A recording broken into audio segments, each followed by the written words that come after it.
Hey everyone, good afternoon. I'm Scott Silverstein, DJ Dang Funky. Today is a special day. We have, there's a lot of people that use the word specialist, but the gentleman next to me is a specialist, and it's pretty wild actually. Have him here on my record cover, and he can point to who he is. That was when the suave gentleman in all white is sitting next to me, the legendary Johnny Conga. Thank you, Scott. Thank you, sir. Pleasure to be here. My pleasure to be here. It's an honor to talk with you and share a little space, hear your story, just how you got started and everything. And I want to give you the floor. I want to thank you. Appreciate you. Appreciate for having me here. And well, my story begins, of course, as a child, and influences of two parents, one Italian and one Cuban, and how they influenced me in their own way, just being themselves. My mother was a cabaret singer before she got married, and sang in cabarets in New York and stuff like that, and was into jazz. She introduced all the black jazz singers, and Dinah Washington was her favorite, and she had all Count Basie, all the big bands, all the singers. She would play them the records at home and sing along with the records and stuff. She had not a bad voice at all, and then my father was able to get, once he finally got a home stereo system, started buying Cuban music. So, and I didn't know how much, I didn't know the history at that time, but my father and mother, after World War II, met at what they call the Diamond Dance. They set it up in Manhattan, where they had these ballrooms or halls where for 10 cents you can dance with a girl. She'd have a little book and take your name. You'd be on a waiting list for the men that have asked her. And that's how she made money. But this was the way the guys that came back from World War II were able to meet women. It was at a Diamond Dance. And they became mambo dancers at the old Palladium. So, when the music was on at home, they're dancing in the living room. They're doing the mambo, which very, it was just, all that was so influential. And then, I'm from the Bronx, and we all have a Bronx tale. And my Bronx tale revolves around the drum and music and dance, those three right there. I did have an uncle who taught me how to play bongos when I was 6 years old. He also sang and played trumpet.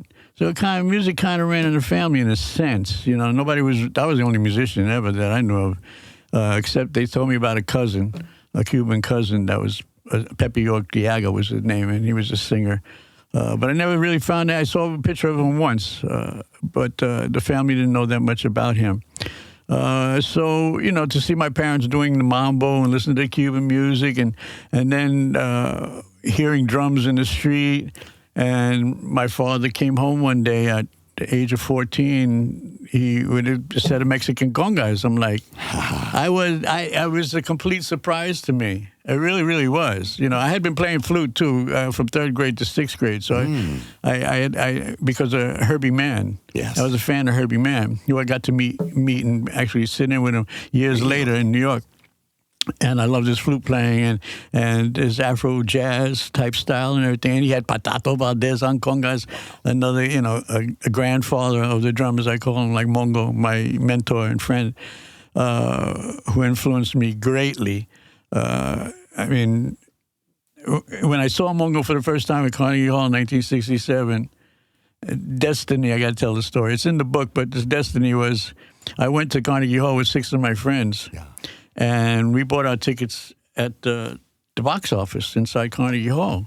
So we walk into Carnegie Hall, the lights are on, everybody's looking for their seats. I can't find my seat, and my guys are in the last 2 rows of the center Carnegie Hall, but I can't find my seat. And I go to the usher, and he goes, "Follow me, follow you," and he takes me down to the first row. There was one seat empty, second seat in the very first row, the center aisle of the Carnegie Hall, and I got that ticket. I got that ticket. I went with 6 friends. How did I get that ticket? It put me right there. When Mongo came on, I knew That was my life right there. I said, I saw it. It flashed in front of me, you know. And when we were leaving, because everybody said, man, you lucked out, man. I said, well, you're going to see me play here one day. I just blurted that out as we're walking out of Carnegie. You manifested that. Yeah. Nice. And it came true in 1979 when I got to play there with Sergio Mendes at Carnegie Hall. It's just like, what? And they were all there to see it. So. Speak it and it's wow. Like, wow. You know, I mean, that, you know, a premonition, I don't know what you could call it, but that happened. I mean, when I think back of how things happened, because when I was touring with Gloria Gaynor, which is a whole other story as well in my book, we kept crossing with Sergio's band, Brazil 66, before we went to 77. I knew Paulinho and Claudio was drummer and the guys and stuff like that. But we were, as they're checking out the hotel, we're coming into the hotel. We'd always run into them, you know, and I friended some of the musicians, and Marietta, one of the singers, and they, about a year later, they came to New York. I was still in New York, and they had just finished playing the Schaefer Music Festival in Central Park. And Marietta called me up. She said, hey, Jay, man, come on. Sergio needs a percussionist, man. He wants to talk to you. You know, he remembers you from Gloria Gaynor because he saw me play with Gloria Gaynor in Mexico City at the Fiesta Palace Hotel, another place he had just finished playing at the night before. So it was like, I'm running into this guy, you know. And when I was 16 in my living room playing to his record, Fool on the Hill. Yes, oh yeah. I'm going, oh man, I can do that. I can do that. I can play. Man, that would be a dream gig, you know? Wow. And I'm thinking that at 16, you know, before I was in my 20s when I got to do the gig. So I went down and I met Sergio, and he was there with Marietta, and he remembered me from Gloria. And he says, I'm looking for a percussionist. I said, that's great. I'm looking for a gig. You know, he said, how do you think about Brazilian music? I said, well,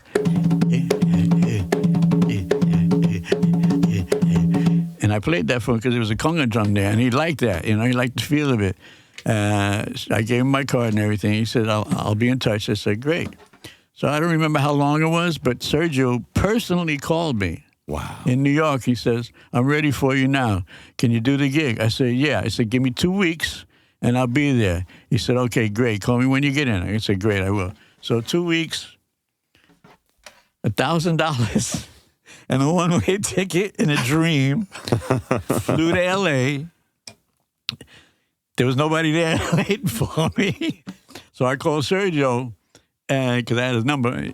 And he was in Burbank studio, at Kenton Studios, recording studios in Burbank. He said, take a limo to the studios here. I'm in the middle of a recording session. I said, okay, great. He said, don't worry about the limo. I'll take care of it. Took a limo to Burbank. I must be in L.A. now, you know? Yeah.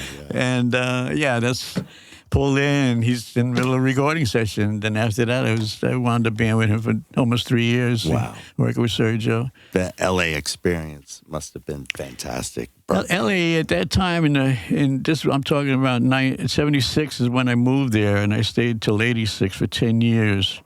It was, I had good opportunities and played with a lot of great people and did a lot of recordings, and that was the experience that I was missing in New York. I wasn't on the recording scene. I'd only done one recording in New York.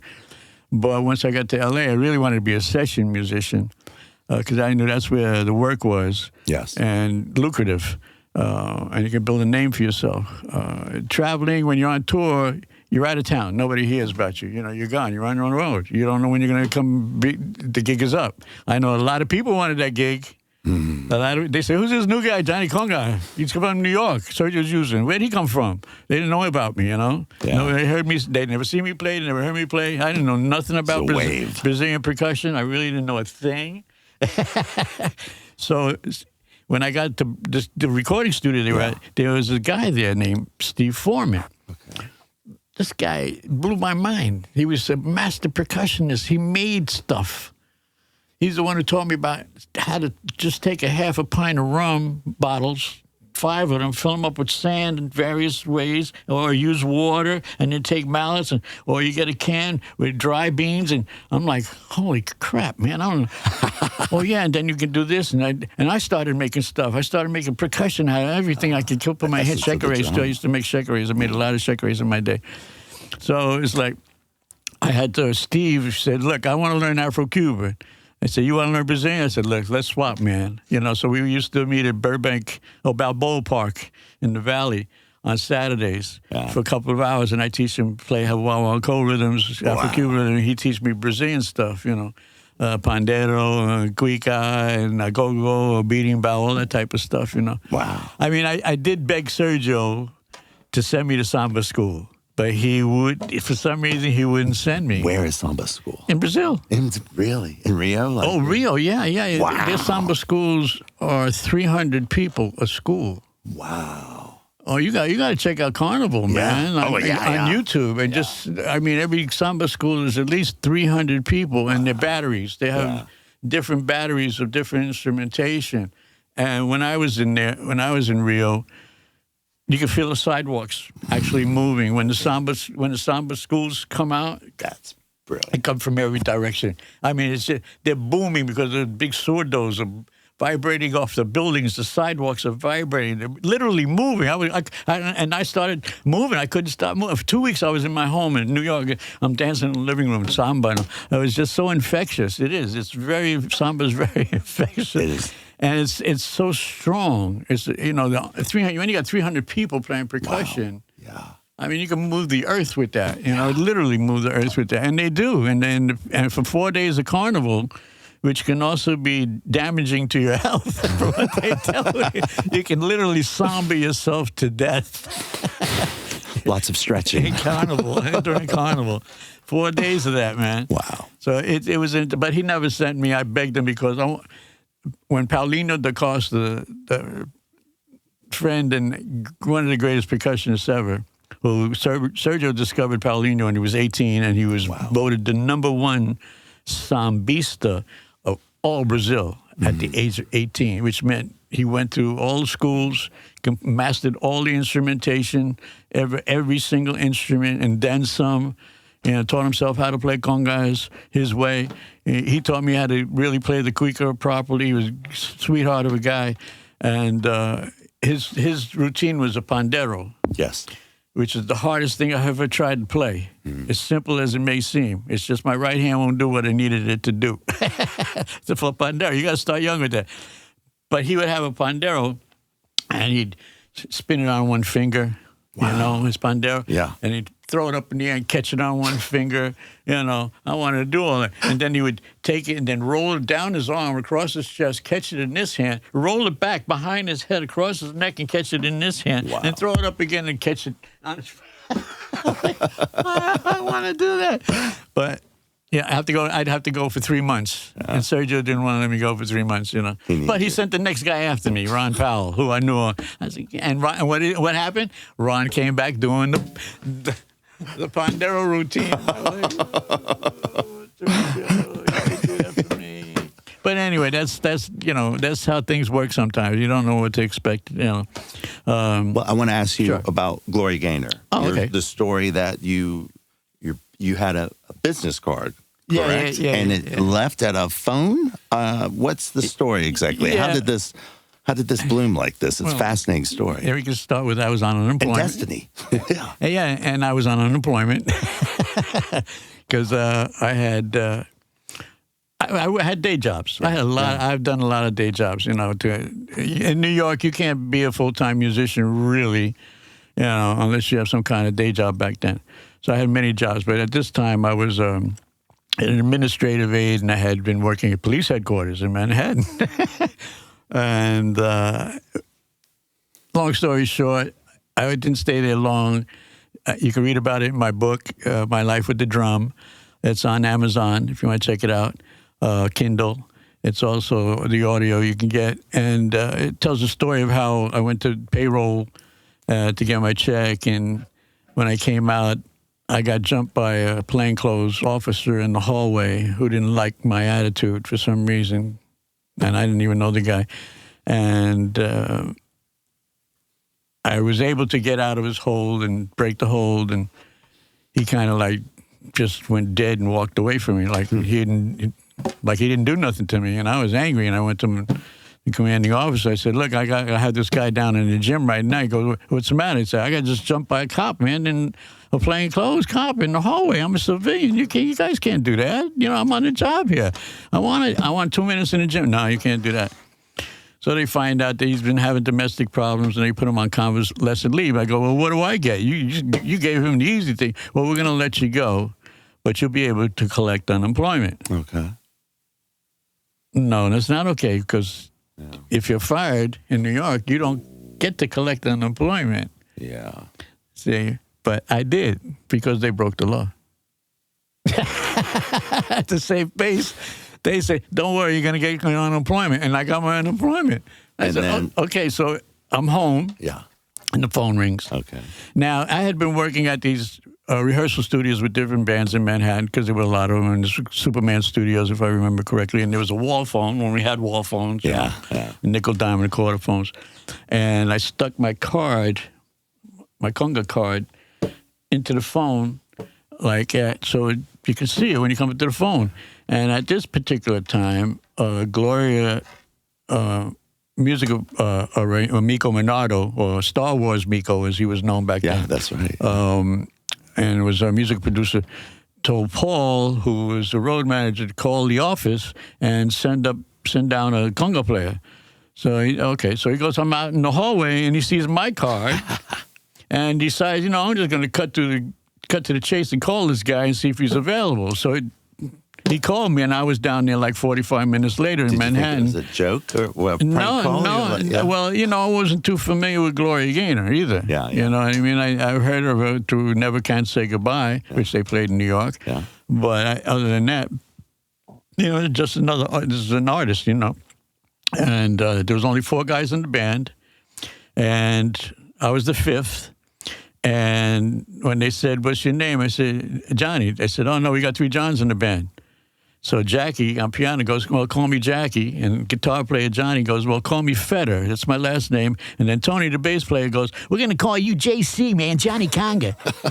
That's how Tony talked. and that's how I got my name. Tony gave me that name. First time meeting, and JC, yeah, Johnny Conga. I said, okay, I guess I'm stuck with it, you know what I mean? So that's literally how I got my name, and that gig lasted almost 3 years with Gloria, and we traveled to at least 40 countries around the world. During like the heyday of disco. Yeah, I mean, we went to Paris at least 10 times. Wow. We went to Italy 10 times at least. In Italy, she's God. She's a goddess in Italy. I mean, she's 80-something, 83 now. She still goes to Italy. They love her there. They love her there. There's nothing you can. We played in places, unbelievable places. I mean, discotheques are all over the world. Some of them were carved out caverns of rock, restaurants in Italy, and looking out of the Mediterranean. Or we played at this one Italian engineer's home that looked like a white picket fence country home, like from here, or West Virginia or something, and his whole first floor of his house was a discotheque. Wow. Really? Yeah, I mean, I couldn't believe, because you look at this is a country home. It's like a 3-story country home, man, in the middle of nowhere. It's on farmland. And the whole first floor was literally a huge discotheque. And the place filled up in no time. I mean, it was sold out. I mean, but that wasn't the kicker. The kicker was when afterwards, he invites us to his outside to eat for everybody. Yeah. So it is, in Italy with the long Italian tables, all the pasta they're bringing out, and he goes over to this wall. We're outdoors now in the courtyard, and he goes over to this wall and opens it up, and he starts hitting buttons. All of a sudden, a fountain comes out of the ground. The floor starts lighting up with all kinds of lights. This guy's, and he's wearing suspenders and jeans. I'm like, who is this guy? He got fountains coming out of the ground. He got lights coming out. So they're the kind of places we played. Chicago, we played a lot of gay clubs. A lot of gay clubs, because they loved her. That was her crowd, man. Chicago, they were nuts. I mean, we got hit on by guys left and right. Because, it's not like we were looking for that. I'm not gay. But there was a lot of that going on in the 70s. There was the excitement of, working with other artists like the Tramps. We sold out Madison Square Garden. Wow. We had Ecstasy, Passion, and Pain, and and a couple of others on the show that night. But it was the Gloria Gaynor Experience, and we sold out Madison Square Garden for a disco night in Madison Square Garden. Yeah. Now, the clip on YouTube with you with Cerrone with the When did you get up with those guys? That came through a trumpet player named Steve Medeo, who worked with a lot of people, Madonna and other people. So he had connections, and he would hire musicians. And he had heard about me, I guess. I hadn't met him at that point yet. At least I don't think so. And he said, "Hey, JC, man, I got a gig. It's paying like $2,000 a week in Paris for a month." I said, "Great, I'll take it." He says, "But yeah, you need 2 percussionists. Can you get somebody?" I said, "Yeah, man, I got somebody, no problem, man." So I called my boy Bucky Andrade, the late great Hector Bucky Andrade, another conga player, timbale player. Played with a lot of heavy. He played with the Jazz Crusaders, Letta and Bulu, Stevie Wonder. Yeah, getting chills. Look, getting chills. Just talking about him. And so we went. For a month. We're living in Paris, playing with Cerrone, the Disco King. So I got to go with the Queen, and then after the Queen, I got the King. He had the hit Supernature, which is his biggest hit. And he's still DJing all over the place. Some great records. He's still going on. No, he's revitalized his music now, and he's DJing just solely. And once in a blue moon, he'll put on a concert. Yeah. But yeah, still. And I mean, when we were with him, everything was already sold out. Every place we went was, was just packed to the rafters, and and we had a 17-piece orchestra. Wow. And everybody was from different places. People from France, England, America were in the band. We had 3 horns. It was huge. I mean, you could see the concert, actually, on YouTube. Yeah, it's a good show. It's 2 parts. Yeah. Yeah, so you can see and the laser show was the first laser light show ever. And those people were the guys that came from L.A. that Cerrone had hired just to do it because they wanted to do lasers. And they had heard about the laser company in L.A., so they hired them to do the lasers for the show at the concert. Yeah. That was an outdoor concert, by the way. That was? It was. Wow. We had 50,000 people outside. It was about 45 degrees. And if there was at least 8 naked people on stage. I don't know if you saw them coming through the fog. I'll have to look again. You can see that again on YouTube. Cerrone, it's on YouTube. Yeah, yes. Cerrone Part 1 Cerrone Part 1 and Part 2. Yeah. It's an amazing piece of history to watch go. It was great. I mean, Cerrone was cool. He actually wanted me to kick over my congas, but I said, no, I'm not, they were brand new. I'm not going to kick my congas over me because he kicked his drums over. He didn't care about it. Yeah. He went crazy on his drums. I said, that's okay, man. It's fun. He was cool with it. He was a cool guy, Cerrone. He was a short guy, 4-inch heels, and he basically almost stood up to play. Wow. He didn't sit like a drummer. He kind of stood, almost straight-legged. Yeah. 2 bass drums going, 4-inch heels. These plexiglass drums. I'm like, what? So it was. So I could say I work with the king and the queen of disco. Yeah, truly, in that sense, Yeah, I mean, and you come back and you get into other things. I got into all kinds of stuff and just kept recording and working with different bands in L.A., did some recordings. Well, I want to ask you, too. Sure. You worked with the Jacksons. You toured with them. Oh, yeah, we toured. In 1979, right after I got back, I had gotten a call from the McCrary's. Yeah, yes. The McCrary's gospel family group, very popular. They backed up a lot of other singers and stuff like that, and were very well known as studio musicians. So they hired me for the tour.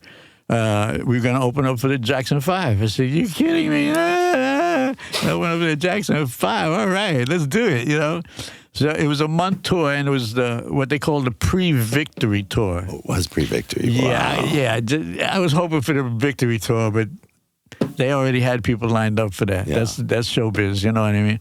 So I was just happy to be able to tour and meet them and hang with Michael. I got to talk to him a little bit, with his soft voice and a very quiet guy. At that time, Michael was really coming out on his style, developing his voice, too. Michael started separating himself. He wanted to do his own thing for a while.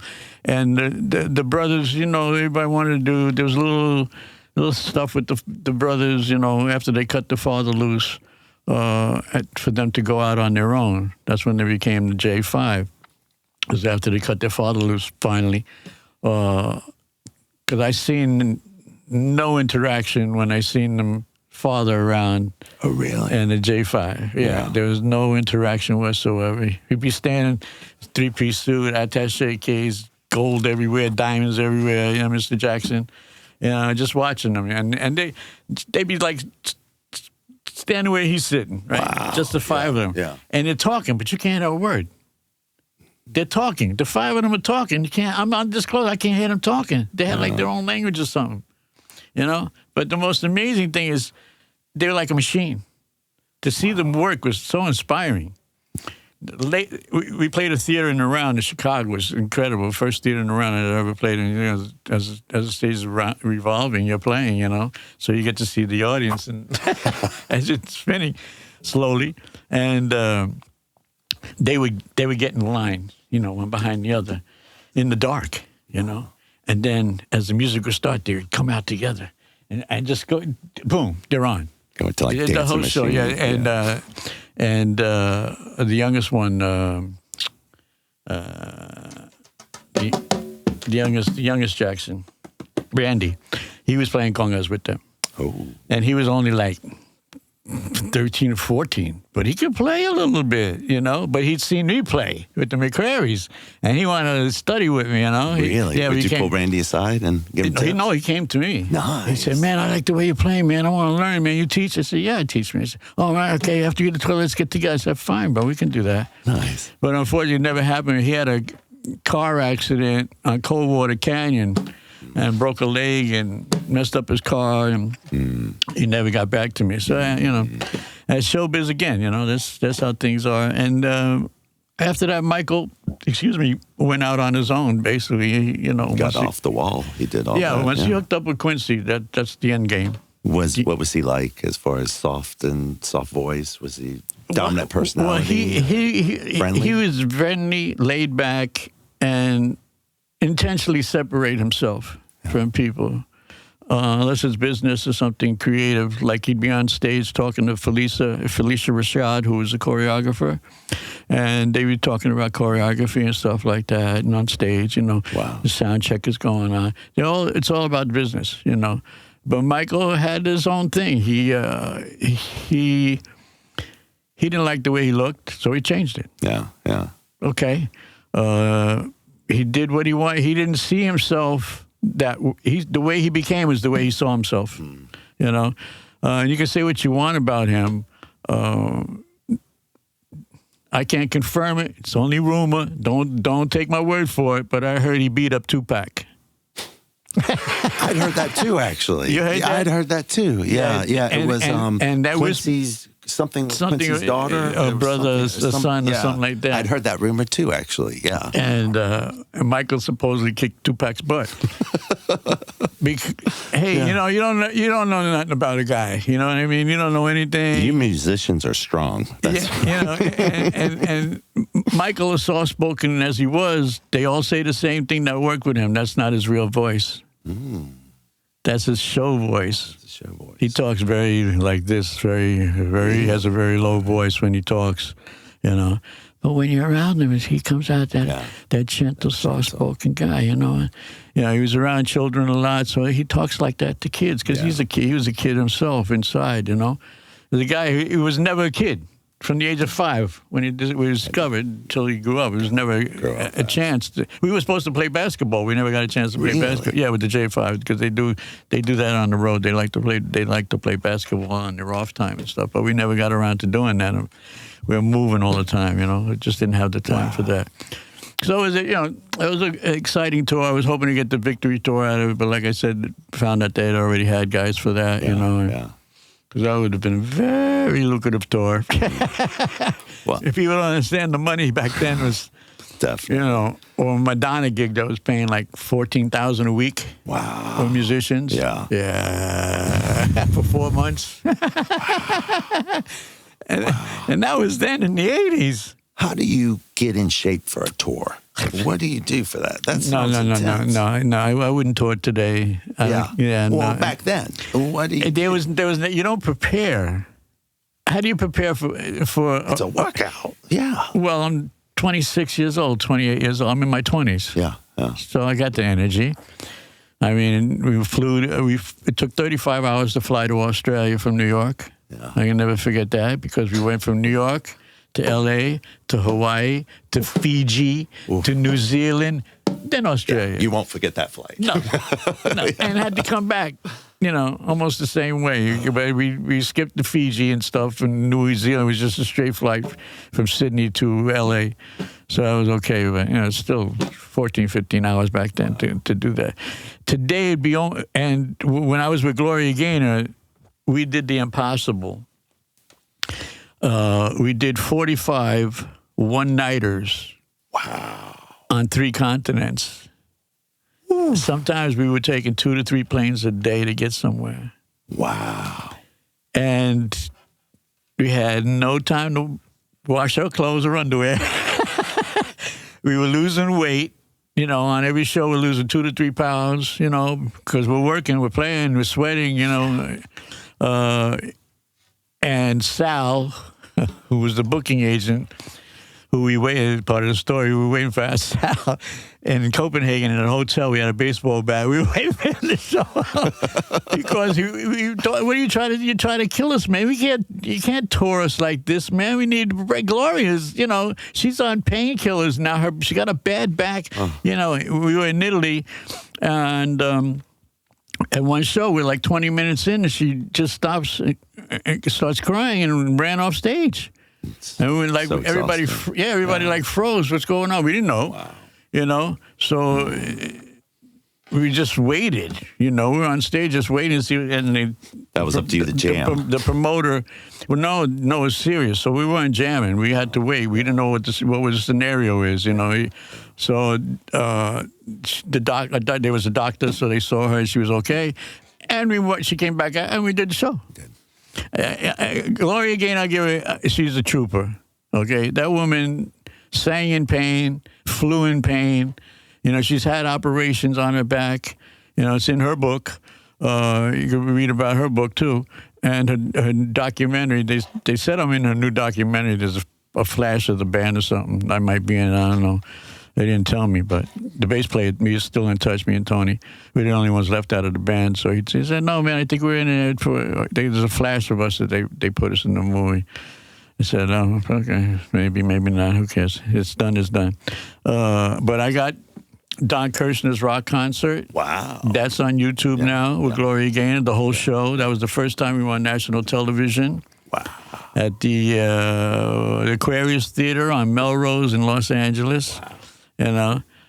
My first time in L.A. to go to L.A. actually was with Gloria Gaynor before Sergio to do that gig for Don Kirshner's rock concerts. Wow. Which is an amazing thing. And I was on again later with Sergio Mendes on Don Kirshner's rock concert, which is I have a copy of that. I put it on YouTube so you can see that too. Yeah, it's just the first 3 or 4 minutes of it is all. It came from old videotape, so it jumps and scrambles. But if you go to the 4-minute mark, you got the rest of the show. You're nice and clean. You see me playing and smiling my butt off up there, and happy and gigging. I also want to ask you about you're gigging with El Chicano. Because I'm a huge fan of their work. Bobby Espinosa. Bobby was a great guy. The first album, Viva Tirado, the album cover. That's Bobby Espinosa's living room. That was literally his living room. Because when I went to meet him, because he was looking for another conga player at the time, I went to his house and I walked in and said, "Hey, bro, this is on your album cover." The living room. He said, "Yeah, we took the picture here, man." So I stayed with them for about a year. Yeah. That was an interesting gig. Great musicians, but a lot of guys floated in and out of that band. Yeah. So there were a lot of great players, that floated in and out of the band. Bucky flew, Hector Andrade. I was with him. Me and him were El Chicano. He was on timbales again. Me on congas. Rudy Regalado, the original timbale player for El Chicano. he was in the band when I came into the band at first, and when he left, then Bucky came in. So there was always a bunch of guys that were kind of coming in and through the band, guitar players, bass players, drummers even. They're touring today, but Bobby passed away some time ago, but they're keeping it alive, like Malo's, they're keeping the band alive through Rosales, the timbale player. He took it over, and they call it Momotombo. So it kind of revitalized itself in another way with these bands. And you worked with Cheech Chong. You did. Yeah, well, being with El Chicano afforded me, that opportunity. I have to ask that question. Yeah, Cheech Chong. Well, George S. Clinton, record producer, I got hired by him and the band, El Chicano, to record the soundtrack for Up in Smoke and for Still Smoking. And Still Smoking. With Cheech Chong. And when we were doing Still Smoke, Up in Smoke, they came by to the recording studio to watch us work, And they were in suits and ties, man. And Tommy had Cheech Chong in suits and ties. Yeah, like this, and they were very quiet and mellow. And Tommy had a little attaché case. I'm sure it had weed in it. And and they were very quiet. And hi guys, how you doing? How's everything? How's the music coming along? It sounds really good. And blah blah blah. Well, we're having a Christmas party in Burbank Studios. We want you guys to come and play the Christmas party. At the studio, Burbank Studios. Paramount Studios in Burbank, one of those on the back lot, I got to see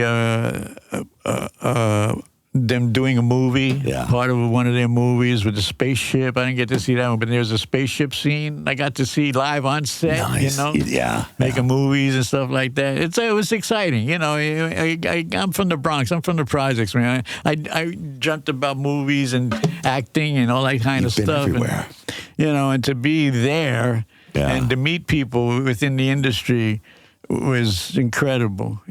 Just to meet people that you watch on TV, you go to movies or concerts to see, and now you're hanging with them or in their vicinity. And so it can be intimidating as well. It can be very intimidating. What's been your favorite place that you've played? Your favorite venue? Oh God. Ooh, that's a tricky one. That's a tough one. I know. I could say Carnegie Hall because that was a dream come true. Of course, yeah. Playing Carnegie Hall, and as we say in New York, if you can play Carnegie Hall, you can go and play anywhere. If you make it in New York, you can make it anywhere, and that's true. I just took my experience with me wherever I went. Now it wasn't always great. No, you have a lot of downtime. You have disappointments. I was with one group for a whole year, a 10-piece funk and soul band, rehearsing 5 nights a week, 7 to 11, original material. And we worked at SIR Studios and Modern Musical Services in Hollywood, North Carolina, which was our main rehearsal studio because it was cheaper than SIR. And then people started showing up that wanted to back the band. We had lawyers, accountants showing up. Wow. And then Pete Moore, one of the original Miracles from Smokey Robinson and the Miracles, Pete Moore, the one on the end with the pompadour, he wants to invest in the band. Ooh. He wants to help us. He said, this is like the next Earth, Wind, and Fire here. He was really excited about it when he saw us. We had a singer, Denise Stewart, man, this sister. Played piano and wrote the songs. I got the chills again. That woman would make you cry with her singing in a happy way. Wow. It was like that touched me. That's beautiful. About this woman. You meet people like this, it's like, wow. We had a great horn section, but everybody, our drummer was a postman. 2 of the horn players were putting doors on cars. Everybody had a day job. I was the only one that I didn't have a day job. Everybody else had a day job. The leaders of the band worked for Kodak Camera Company. Wow. They were like executives. Wow. They had phones in their car before anybody did, with the cable, the phone, like a real phone with the cable in the cars. Like, wait. They played golf. They were the first brothers I ever met. They played golf. I said, who are you guys? And one played piano, one played guitar. I said, man. And then you put this band together. Oh, man, look what we got. So Pete decides he's going to put up $45,000 Wow. for a demo. Yeah. For a demo. So he could shop it. So we did the demo. Not completed. I'm the only one that ever made a copy of it because I always documented everything I did, literally. I that's why my resume is so long, because I've been doing this since the 60s, documenting every band, every musician, every band leader that I ever worked with, because I wanted to. I had a friend of mine, he would document music by records buying, and that's how he documented artists and music. And I said, that's kind of cool. Maybe I should document what I do, And I started doing that.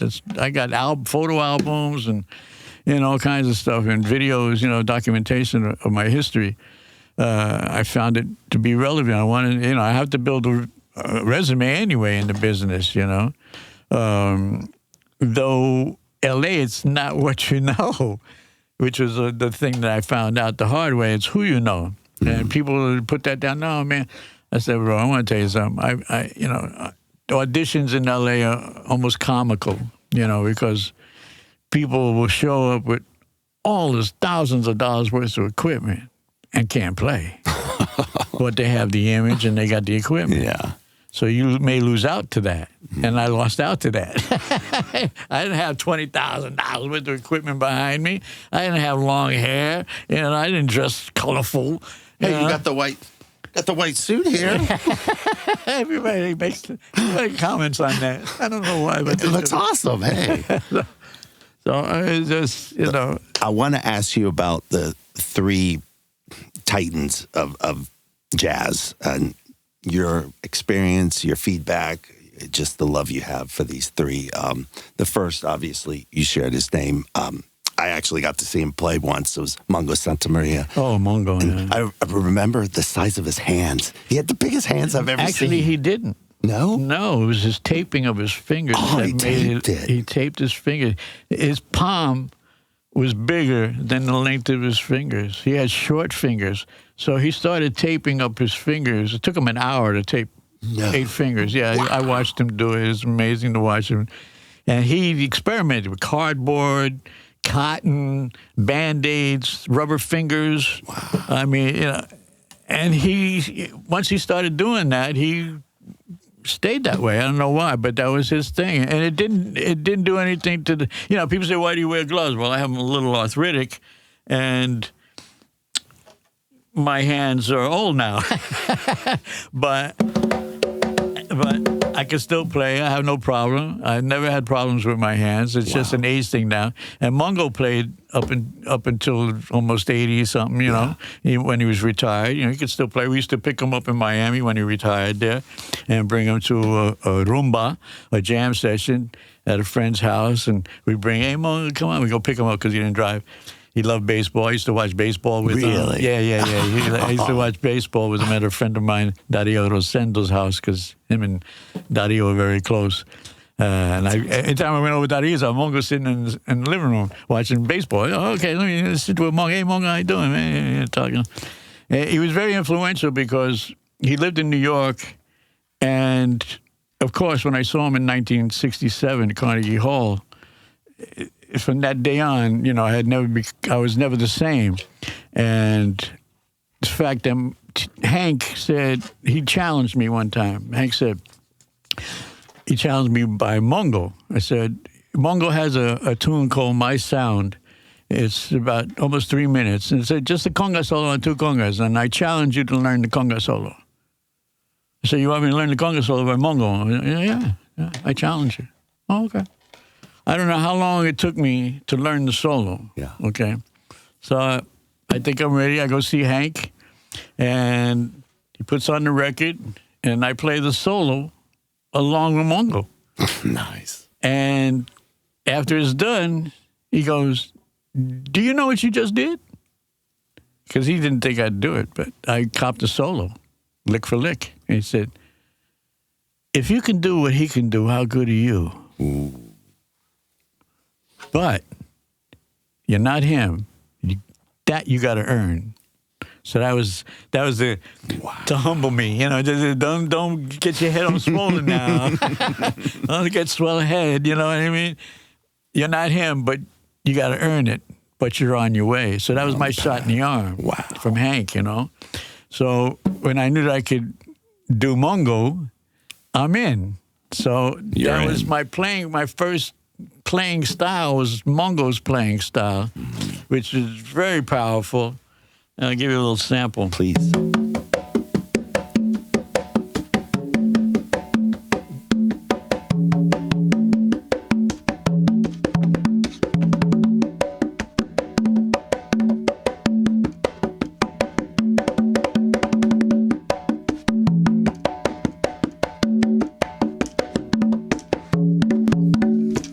Mongo for you. Hot. Yeah. Hot. And then I went on to study Patato Valdez. Yes.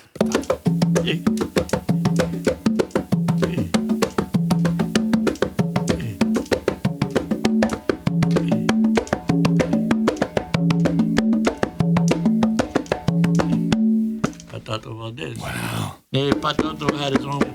The godfathers, I call it, was Mongo, Patato, Julito Collazo, Luis Miranda, Carlos Vidal, Armando Parazza, and Candido. These are the godfathers of the drum. None of them sound the same. Cuban drummers do not sound alike at all. Why?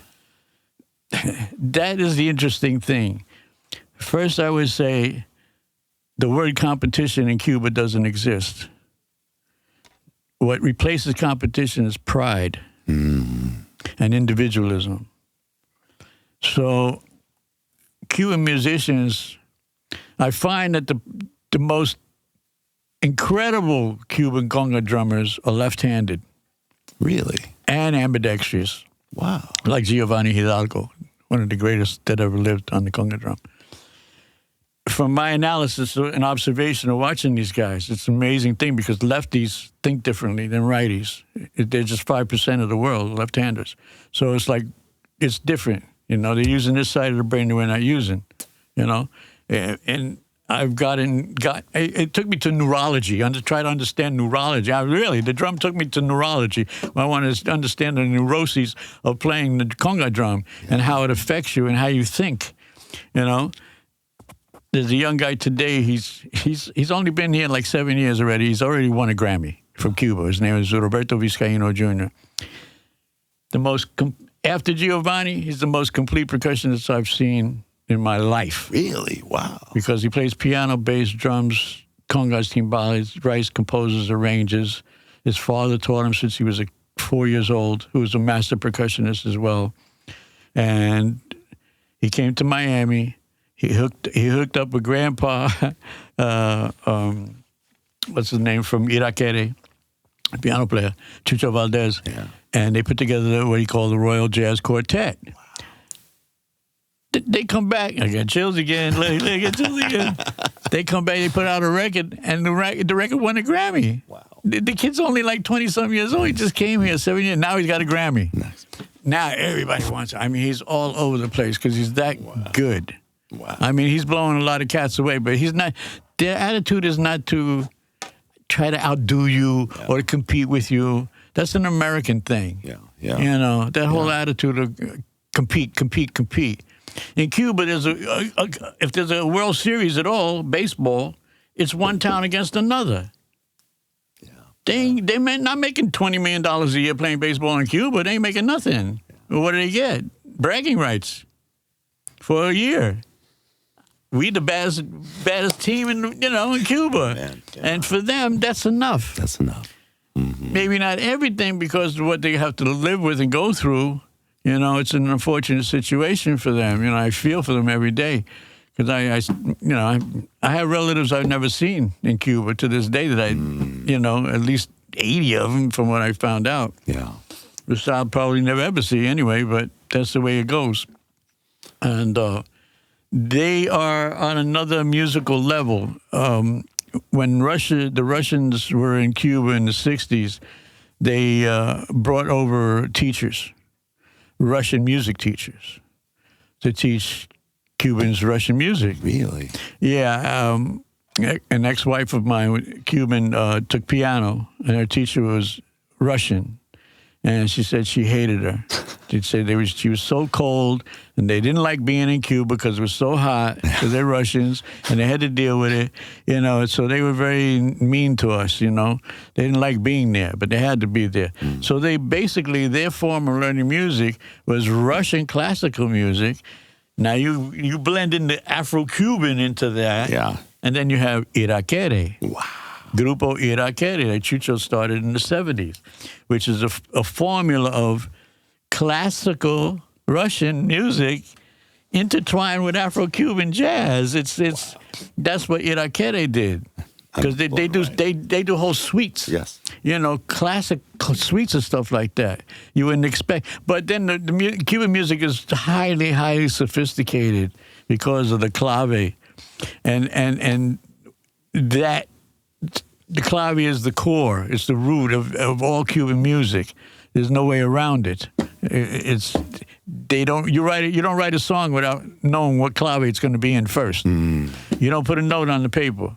Is it going to be 3/2 song clave? Is it going to be rumba clave? Is it going to be 2/3? You know, that's what the composers think. That's the way they're raised in Cuba when they write music. Clave shows direction of the tune and the formula of the arrangement. Right? Now, this new kid, he's blowing up because he won the Grammy. Now, everybody wants him. He's very highly, don't do drugs. He's straight as an arrow. That's another thing. You know, there's no influence of drugs and alcohol in Cuba. These kids grow up straight. Wow. You know, they're not on the corner in the park smoking weed and, you know, drinking wine. No. Yeah, they have their rum, of course. They may have Cuban beer. I don't know. But I wouldn't drink Cuban beer. I think about that. But, you know, the rum is okay. So you'd have the rum, you know.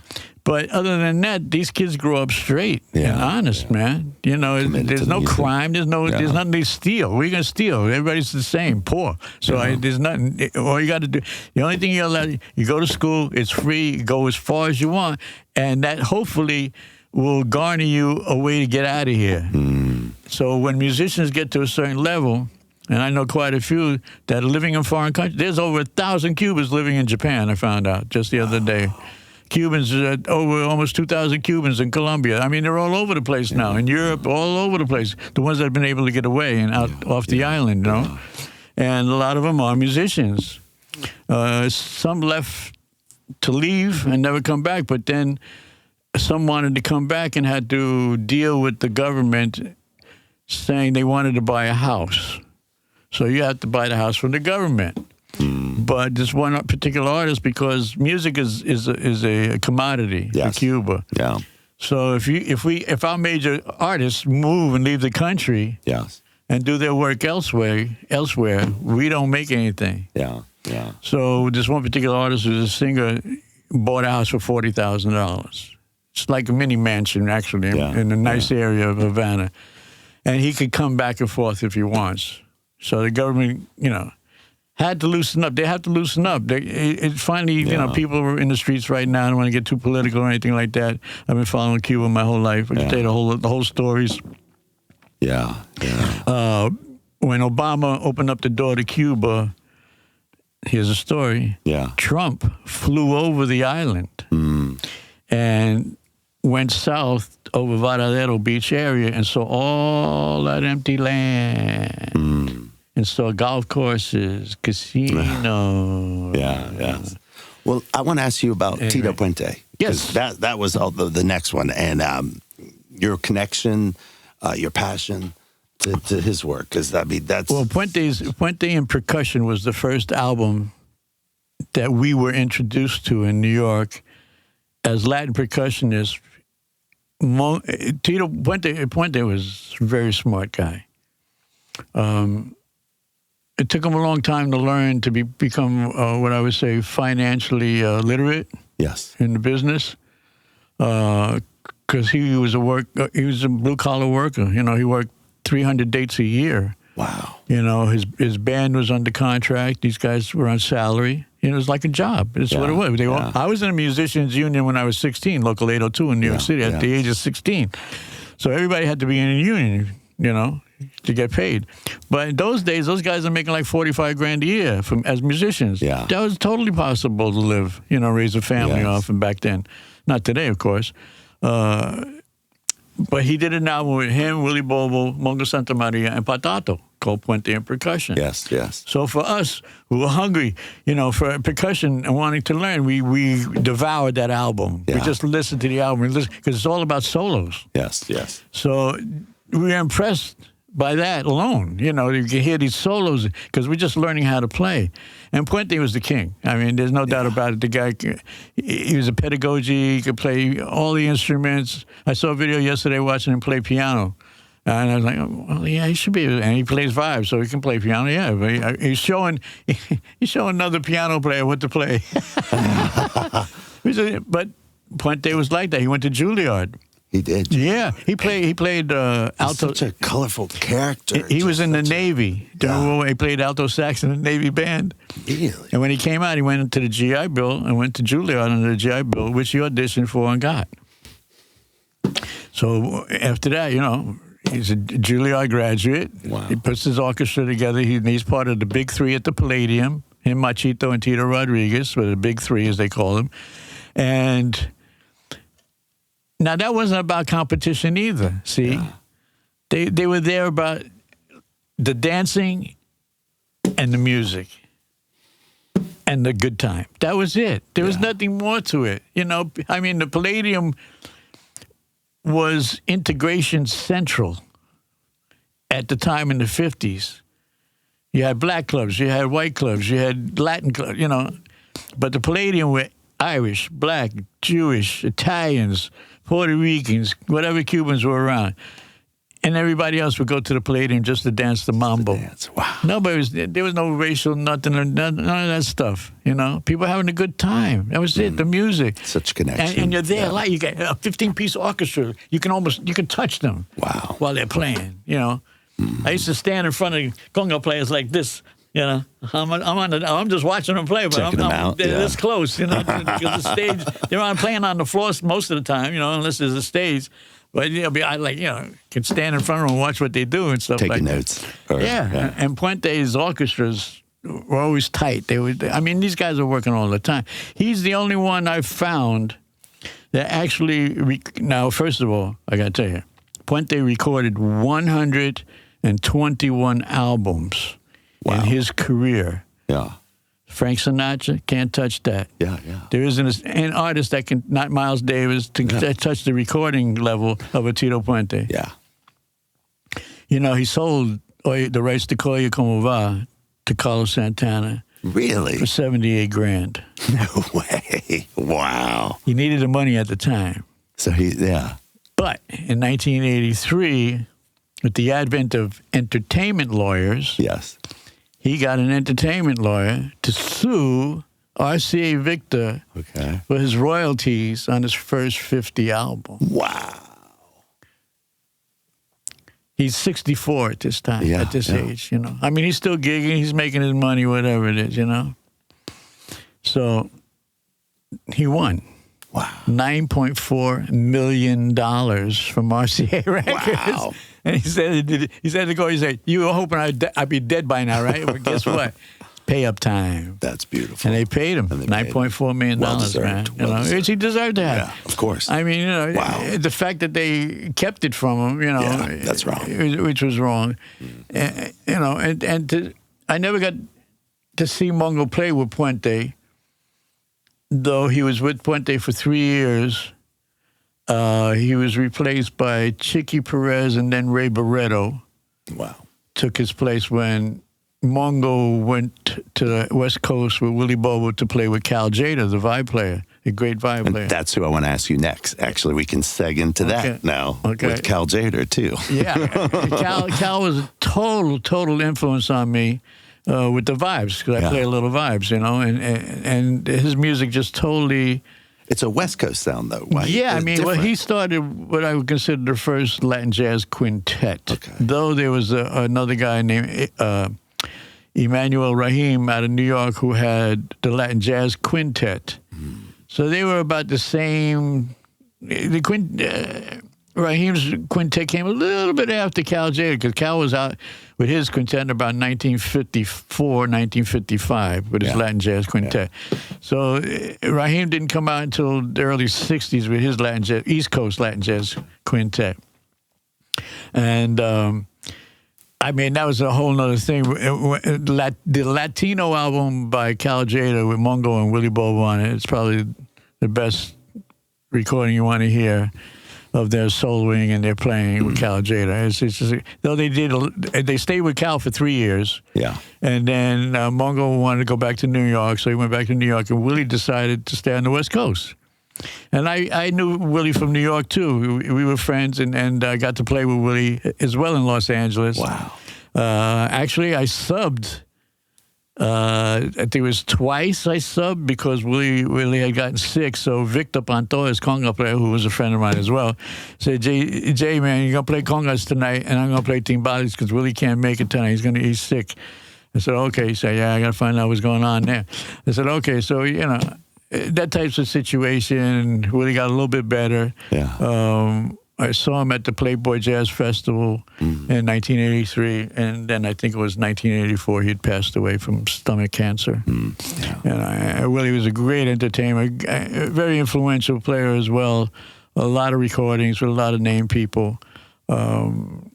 Historical. These musicians are historical. Yeah. Historical. There's never going to be an alignment of musicians like this, in my opinion, ever again. I mean, Mongo, Tito Puente, Willie Bobo, Cal Tjader.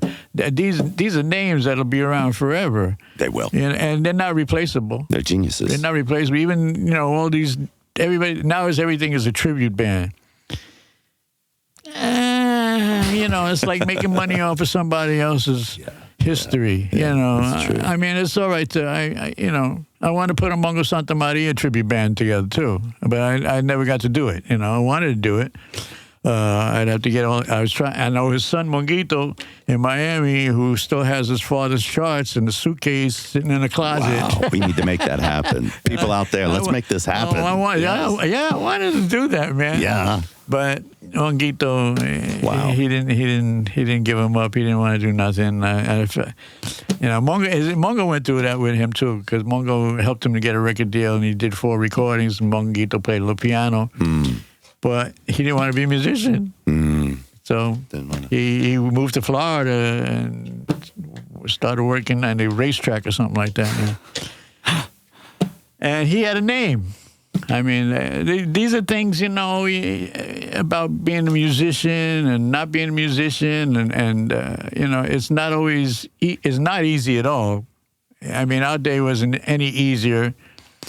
You play in a club for the first time, and the club owner calls you outside the club to the side part of the club to pay you. And you wonder, like, why are we being paid out here in the alley? And then he lines us all up, and he says, okay, put out your hands. He put out our hands, and he puts a little yellow bag in our hands.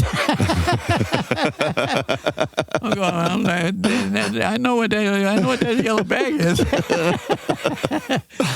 And I said to the club owner, I said, what do you want me to do with this? He said, sell it and make your money. I said, no. I'm not a dope dealer, my man. Yeah. And I took the bag and I broke it open and peeled it. Poured it on the ground in front of him. Boy, did he blow up. Ooh, man, he just cursed us out of there. He said, you ain't getting no money. Get out of here. I mean, things are... One time we were in Boston, I could tell you lots of stories, man. We were in Boston with Gloria Gaynor in wintertime. For some reason, they always book Gloria in the wintertime. We never had a summer tour. It's pissed me off. It's too hot. And I don't care. It's better than freezing your butt off in Paris or Italy. In buses that don't have heat. But, people don't tell you, that's not the glorious side, the glorifying side of touring. Yeah. The downtime. Where do you go to eat? Like the first time I went to Milan, Italy, we got there at noontime. So I check into the hotel. I'm ready. I'm hungry. I go out. There's nothing open. Why isn't anything up? It's siesta time. Wait a minute. This is Italy, not Mexico. No, everything shuts down from 12 to 2. Nobody will open up until 2 o'clock. I mean, I got another 2 hours before I can eat. Yeah, I mean those type of things. You know, you don't know what to expect. There's no planning for how to handle oneself while on tour. Yeah. The only thing is you just be respectful, be nice, be kind, be patient if you can, which is the hardest thing, you know. I mean, traveling was easier in the 70s than it is now. It's too hectic. It's too crazy. There's no non-stops anymore. You got to pay a lot of money for a non-stop, you know, if you want a non-stop. Well, you got to go here to get there to go there.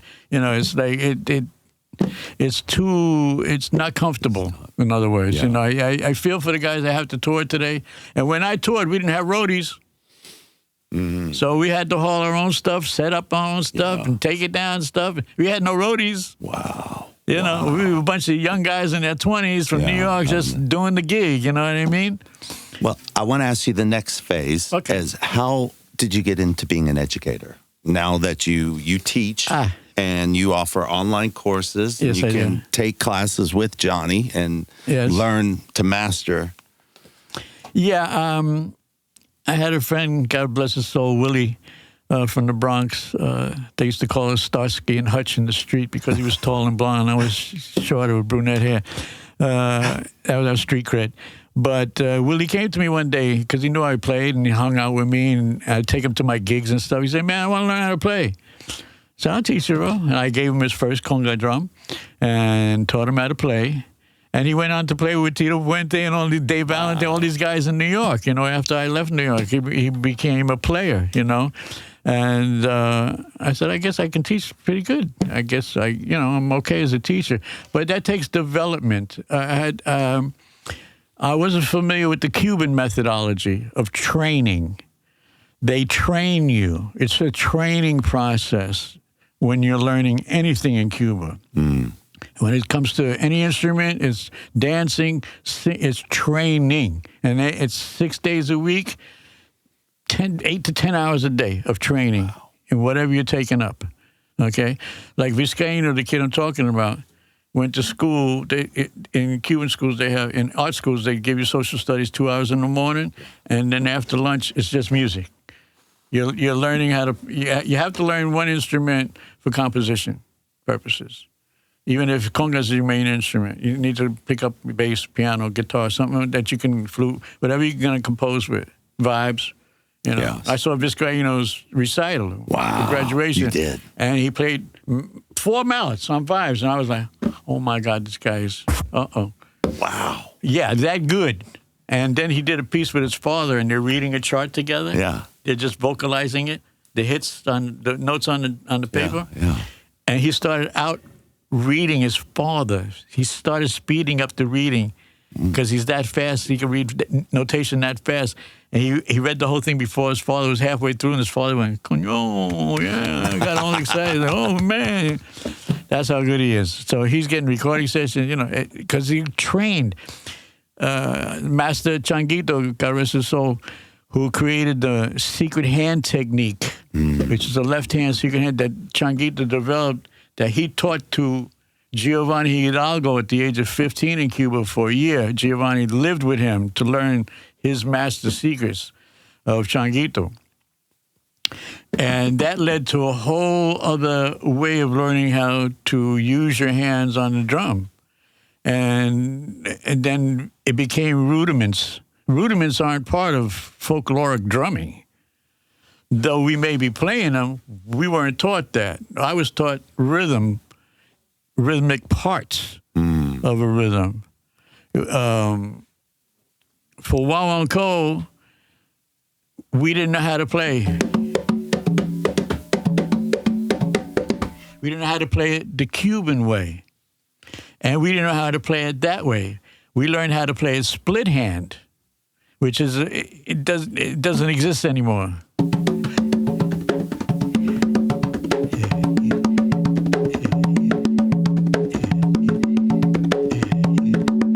Now this is a park, New York City park playing rumba style. Nobody does this. I mean, one of my teachers, I had 6 teachers. Yeah. George Sabu Caldwell, as he was known, taught me that, split hand. Yeah.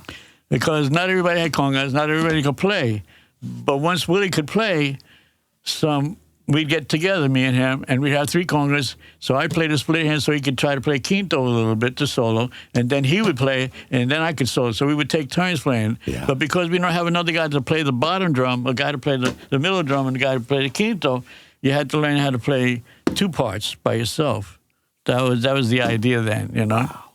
Even though today it's now like you got to play 5 congas. No.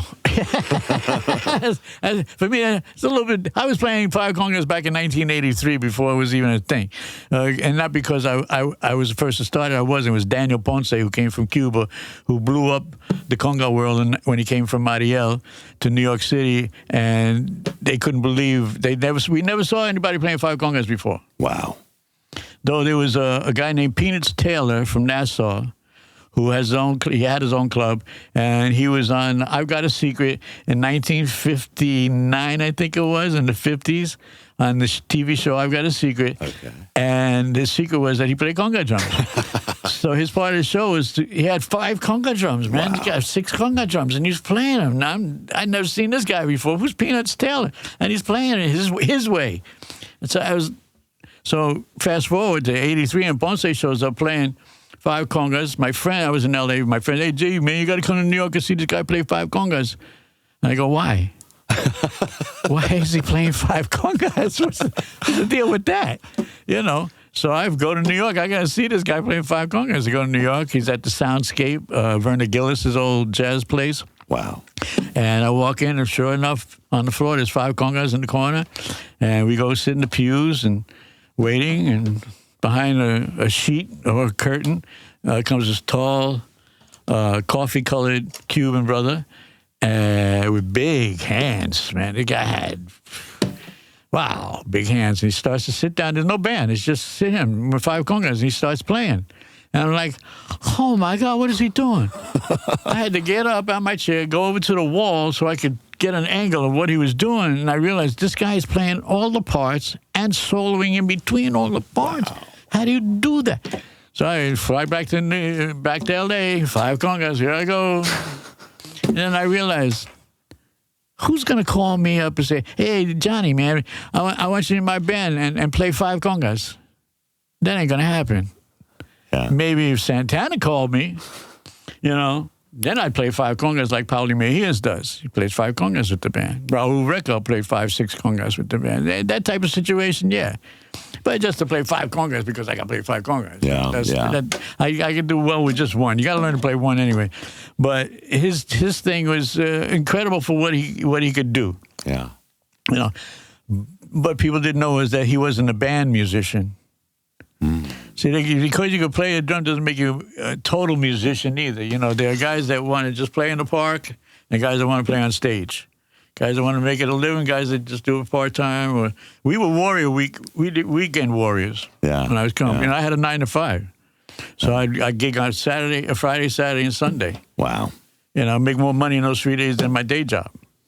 You know, and my day job in those days, I'm take home $148 a week, doing 40 hours. Mm-hmm. I'd make that in 1 gig, you know, back then. Wow. You know, and we'd come home at 6 o'clock in the morning after doing the after hours at 3 a.m., you know, to 5, you know, and breaking daylight, you know, breaking daylight. So right now, you are teaching. Yes, I teach online. I've been teaching online since 2004. Okay. When Skype came online. Mm. And I've had students from Australia, Singapore, France, Germany, Norway, Canada, a lot of places. Russia. How do you take lessons? What's the process? How can we do this? Well, you can reach me on Facebook. I have 2 Facebook timelines, Johnny Conga. You can message me there, message chat, and we can go from there. Of course, you will need your own set of congas, okay, to take your lessons. So we do it online. I can use the Facebook chat video. I can use Zoom. I can use anything. It's easier. In the comfort of your own home, learn how to play congas. Lessons are reasonable. I'm not expensive, although a lot of people may think so, but I'm not that expensive. From a legend? I mean, wow. Wow. And I've been teaching now for 40 years, actually. I've taught now thousands of people. I mean, I did the World Rhythm Festival in Seattle for 7 years with my Conga intensive, which was very, very popular. Yes. For the Conga drum. You know, a lot of people want to play djembe because it's smaller, it's easier to carry. The Conga drum is a whole nother thing to carry around. But it's powerful. Yeah, I mean, it's a language drum. The drum goes hand to foot. You start playing, you should start moving. I say, if you're not playing, your feet ain't moving. Yeah, that's the way it works. Wow. You know, and you're the rhythm master. It's about communication, feeling. You know, I tell my students, it's not just going through the motions. You know, it's your energy and your spirit. The drum becomes an extension of who you are the minute you start playing it. Wow. It is sacred. You know, if you're on stage and you're playing, look at people's feet. If they're not tapping, you ain't touching them. Or they may not be living. But if they're clapping, you know, they're tapping their foot, you got them. Yeah, you reached out. Amen. Your energy and your spirit. Connection. Through your hands into the drum. Right now, it doesn't say nothing, you see? But the minute you start to touch it, it's magic. It's incredible. You know. Will you jam for us a little bit? Oh, sure.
That's amazing.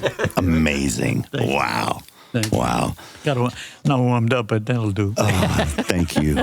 This has been such an amazing experience, just giving you an opportunity just to listen to you and these stories, because it's magic. Thank you. These are stories that need to be heard, and people need to recognize sometimes there's somebody very special living right next to us, or, you know? And yeah, I mean, I live here now. He lives here, and it's like, wow. I'm available.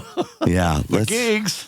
let's gig with JC. I think this is amazing, and I'm blessed. I appreciate you, bro. Thank you. Thank you much for the opportunity. Amazing. Thank you, my brother. Wow, thank you. Thank you so much. And thank you, guys. When my next gig, you'll be there. Thank you. rBeatz, thank you guys for giving us this platform just to showcase music, and blessings to everyone. Blessings. Thank you. Thank you, JC. Thank you, Scott. Thank you so Appreciate much. you, bro. Much love. Take thank care. you, my friend. Thank you.